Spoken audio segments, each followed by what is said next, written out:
हवाई और जमीनी हमले की मार झेल रहा लेबनान चौतरफा संकट से इस वक्त जूझ रहा है। लगातार बमों और मिसाइलों के अटैक की वजह से बड़ी संख्या में लेबनान के लोग जो हैं अपना घर बार छोड़कर सुरक्षित जगहों की तलाश में निकल रहे हैं, लेकिन सुरक्षा के नाम पर उन्हें अपनी जिंदगी सड़कों के किनारे तंबुओं में गुजारनी पड़ रही है। ऐसे में हमारा तीसरा सवाल है, अपने ही देश में क्यों शरणार्थी बने हुए हैं लेबनानी? बड़ी संख्या में दक्षिणी लेबनान से जान बचाकर पलायन कर चुके लेबनानी बेरूत में शरणार्थी की तरह जिंदगी गुजारने को मजबूर हैं।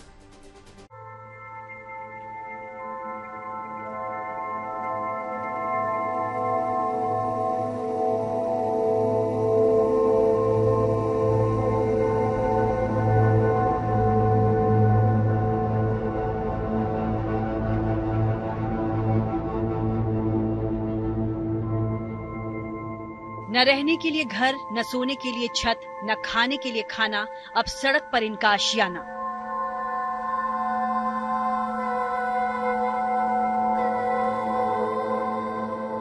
ये दर्द उन हजारों बेकसूर नागरिकों का है जो जंग की मार झेलने के लिए मजबूर हैं। सड़कों के किनारे टेंट में अपनी जिंदगी गुजार रहे ये लेबनान के वो लोग हैं जो अपने ही देश में शरणार्थियों की तरह रह रहे हैं।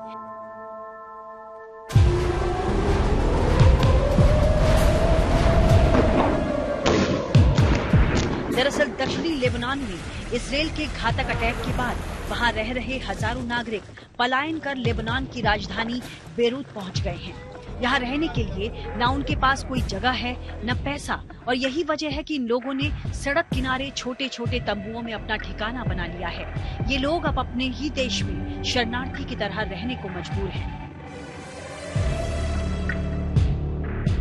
जिस कैंप में आया हूँ, कैंप नहीं है दरअसल, ये शरणार्थी हो गए हैं और ये अपने साथ महिलाएं जो हैं वो मुझे कह रहे हैं कि आप हमारे कैंप में जाइए, देखिए हम किस स्थिति में रह रहे हैं। तो अब मैं आपको एक कैंप में ले चल रहा हूँ और आप देख रहे हैं कि ये किस स्थिति में। देखिए यहाँ पर लोग, ये जो एयर स्ट्राइक के बाद जिनके घर तबाह हो गए या लोग डर से छोड़े, काम भर का सामान है।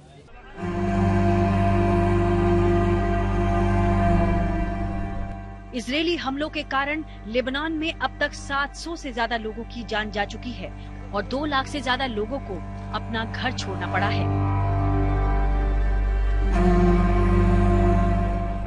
लेबनान सरकार ने हालांकि शरणार्थियों के लिए बेरूत में रिलीफ कैंप बनाए हैं, लेकिन इन कैंप में भी अब जगह बची नहीं है।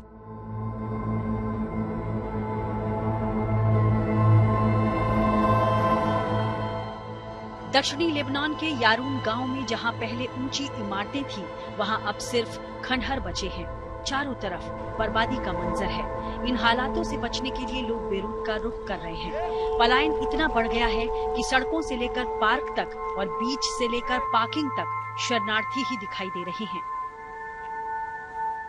आने वाले दिनों में न सिर्फ ये जो पलायन है वो बढ़ने की आशंका है, बल्कि साथ ही साथ पूरे लेबनान में जरूरी चीजों की कमी भी जो है लोगों को महसूस हो रही है, क्योंकि एयरपोर्ट पहले ही अंतर्राष्ट्रीय उड़ानें बंद कर चुका है।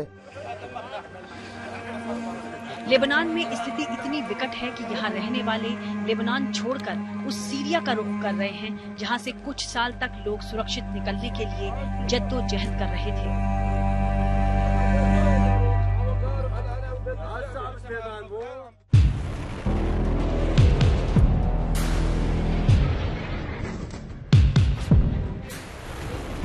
इजरायली सेना हिजबुल्लाह के लड़ाकों को चुन चुन कर निशाना बना रही है, लेकिन इस युद्ध का शिकार केवल आतंकी ही नहीं हो रहे, इसका असर बेकसूर आम जनता पर भी पड़ रहा है और जंग की कीमत ये लोग अपने ही देश में शरणार्थी बनकर चुका रहे हैं। बेरूत से आशुतोष मिश्रा और लेबनान सीरिया बॉर्डर से अशरफ वानी के साथ bureau report, good news today.